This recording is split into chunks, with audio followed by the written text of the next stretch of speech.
నా అప్పులు తీర్చమని అడుగు. కానీ దేనికోసం అడుగుతావు తెలుసా? అప్పులు తీర్చుకొని పైసలు సంపాదించి ఫ్లాట్ కొనుక్కొని ఇల్లు కట్టుకొని 2 స్టైళ్ళు వేయాలని అడగబాకు.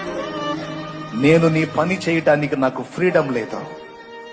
అప్పులోళ్ళు ఎటుపక్కొచ్చి ఎలా అవమానపరుస్తారో భయంగా ఉంది. నాకు దయచేసి స్వేచ్ఛ నివ్వు, నాకు అనుకూలత నివ్వు. నేను నీకోసం బతకాలనుకుంటున్నానయ్యా అని అడుగు. నీకు విడుదల రాకపోతే అప్పుడు అడుగు. నీకోసం పెద్ద ఏదో సముద్రాలు పాయలు చేయాల్సిన అవసరం లే.